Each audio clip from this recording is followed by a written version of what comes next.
Hollywood silver screen presenting lift. इस कहानी की शुरुआत में हमें वेनिस दिखाया जाता है, जहाँ एक ऑक्शन में काफी कीमती चीजों की नीलामी होनी होती है, जिस वजह से बारी बारी अमीर लोग मास्क पहनकर यहाँ पर बैठे हुए हैं। और यहीं पर हम कहानी के मेन कैरेक्टर को देखते हैं, जिसका नाम साइरस है।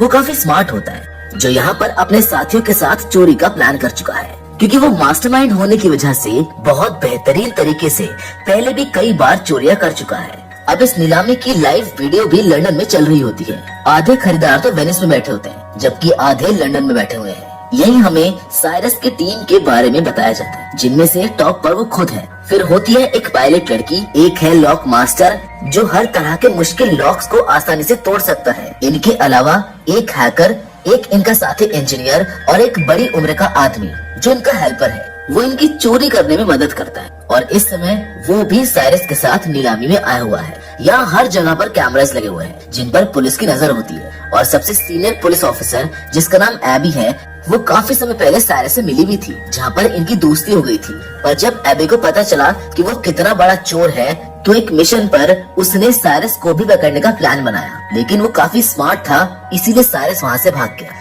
लेकिन इस बार एबी अपनी टीम के साथ पूरी तरह से तैयार होती है, यानी कि साइरस जैसे ही चोरी करेगा, वो उसको रंगे हाथों पकड़ लेंगे। जिसके बाद हम देखते हैं कि नीलामी अब शुरू हो गई है। सबसे पहले एक काफी महंगी पेंटिंग को लाया जाता है, जिसकी बोली 1 करोड़ की लगती है, मगर आखिर समय में वो 2 करोड़ की बिक जाती है। पर साइरस और उसके साथी, जो पहले से उस पेंटिंग को चुराने की फिराक में बैठे हुए थे, ये उस पेंटिंग को कस्टमर तक पहुंचने से पहले ही चोरी कर लेते हैं, जिसको उसी समय ब्लैक मार्केट में 2 करोड़ का बेच भी दिया जाता है। जिसके बाद बारी आती है सबसे खास चीज की, जो एक जबरदस्त क्रिएशन है। इसकी ओनर ने इस क्रिएशन को बहुत मेहनत से बनाया है, जिसका नाम NFT होता है। और क्योंकि इसको बनाने वाला क्रिएटर अपनी पहचान बताना नहीं चाहता था, इसीलिए उसने चेहरे पर मास्क लगाया हुआ होता है। अब ये क्रिएशन NFT में तकरीबन 200 कैमरास लगे हुए हैं, जो वीडियो रिकॉर्ड करके बहुत अच्छी वीडियो एडिट कर देते हैं। अब इसकी नीलामी शुरू होती है, जिसके प्राइस बढ़ते ही रहते हैं। लेकिन तभी साइरस की टीम की हैकर यहाँ पर अपना काम करती है। वो एक बटन दबाती है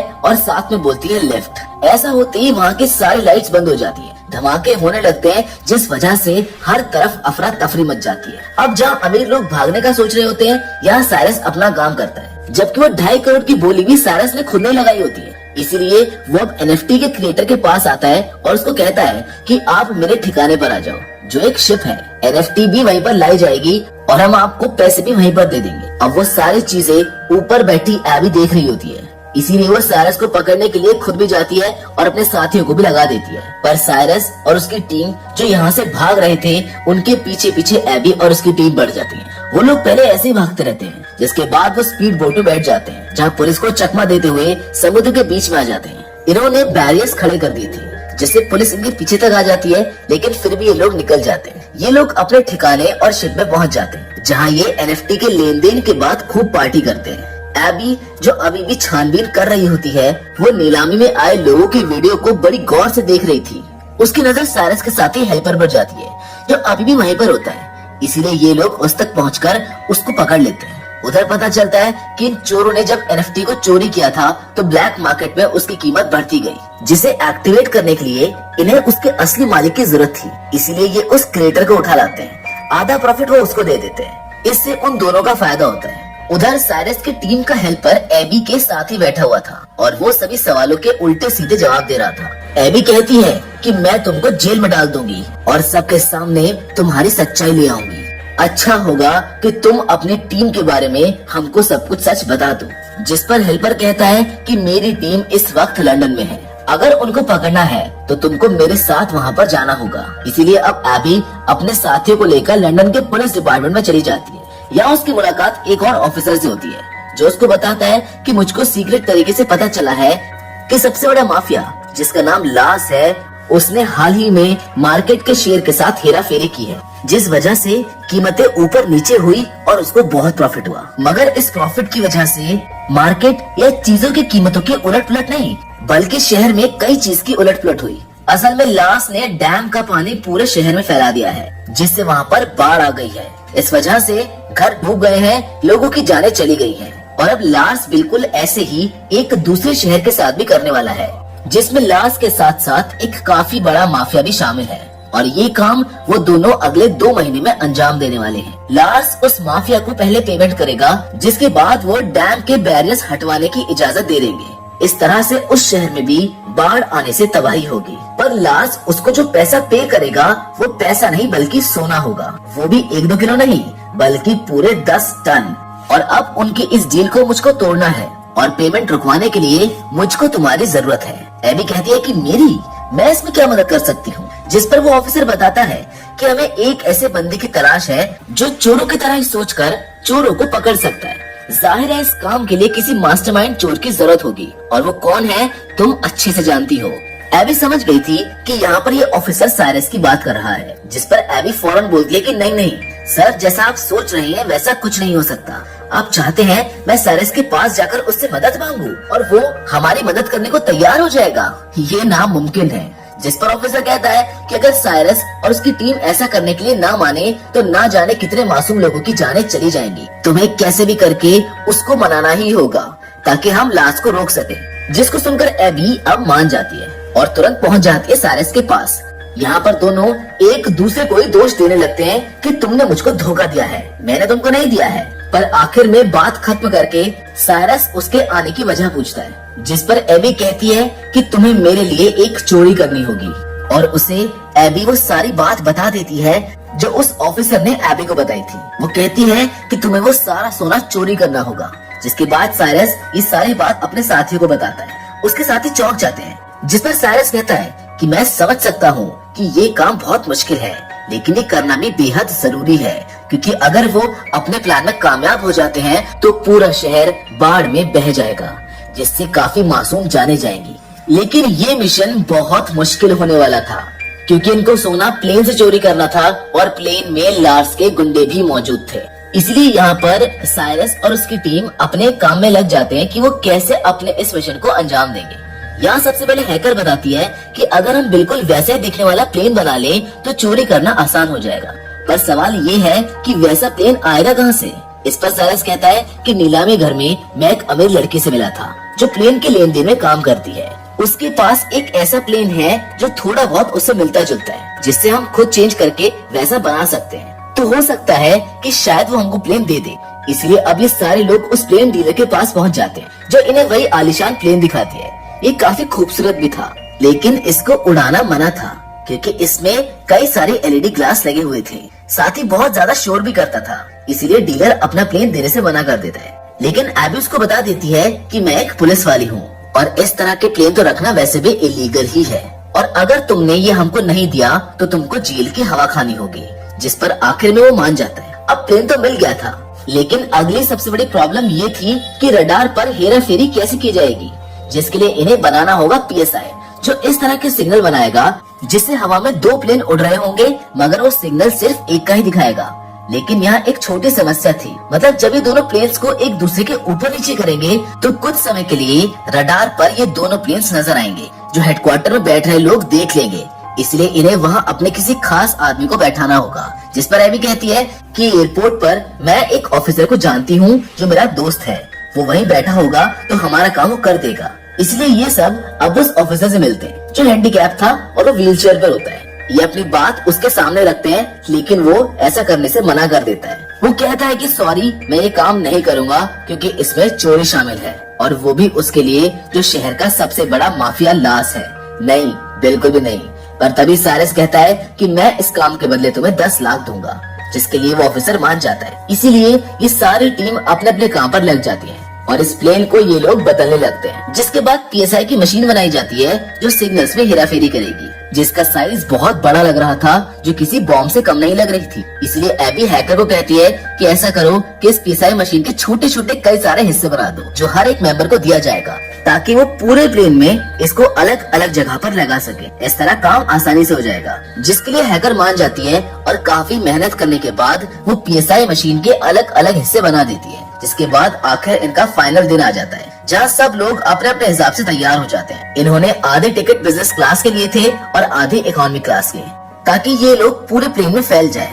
जहाँ पर इनको पता चलता है कि लास्ट के 2 गुंडे बिजनेस क्लास में हैं और 3 गुंडे इकोनॉमी क्लास में हैं, जबकि बाकी के 10 लोग नीचे सोने के साथ हैं। अब ये पूरी टीम अपनी चोरी को अंजाम देने के लिए तैयार होती है। हैकर ने सभी कैमरास को हैक कर लिया होता है ताकि हर एक चीज पर नजर रखी जा सके, जबकि लॉक मास्टर ने अपने हिस्से की पीएसआई मशीन बाथरूम में जाकर लगा भी दी थी। इनका एक साथी डर गया था, इसीलिए वो इस मिशन पर साथ नहीं आया था। तब उसके हिस्से का काम एबी करती है।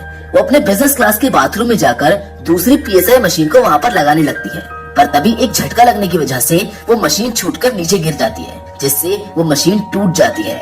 उसके कई सारे टुकड़े हो जाते हैं, जिससे अभी काफी परेशान हो जाती है, क्योंकि उसको कैसे भी करके उन टूटे हुए हिस्सों को जोड़ना है और मशीन को फिर से चालू करना होगा। उसको वो हिस्सा वहाँ पर लगाना जरूरी है, मगर अब गुंडू भी वॉशरूम में आना चाहते थे और अगर उन्होंने ये देख लिया तो उनका प्लान चौपट हो जाएगा। वो सबको शूट करके मार देंगे, लेकिन यहाँ ठीक समय पर साइरस आ जाता है और अब ये दोनों मिलकर मशीन को जोड़कर वहाँ पर लगा देते हैं, जबकि पायलट अपनी स्मार्टनेस से अपने प्लेन को उस बड़े प्लेन के नीचे ले आती है। साथ ही पीएसआई के एक्टिवेट होने का वेट करने लगती है ताकि दोनों प्लेन्स का रडार एक ही सिग्नल दे। इसलिए अब हेडक्वार्टर के रडार में दो ही प्लेन्स के सिग्नल आ रहे थे, जिसे देखकर एयरपोर्ट ऑफिसर की साथी कहती है कि हमको इस बारे में ऊपर खबर देनी चाहिए, जिस पर वो ऑफिसर जो एबी का साथी है वो जवाब देता है कि शायद ही मामूली सी खामी होगी जो 2-3 मिनट में ठीक हो जाएगी। वो उसको अपनी बातों में उलझाने लगता है। जिस बीच पीएसआई के एक्टिवेट होते ही पायलट अपने वाले प्लेन को दूसरे प्लेन से कनेक्ट कर लेती है और ऐसा होते ही सिग्नल मिलने लगते हैं और रडार पर एक ही प्लेन शो होने लगता है,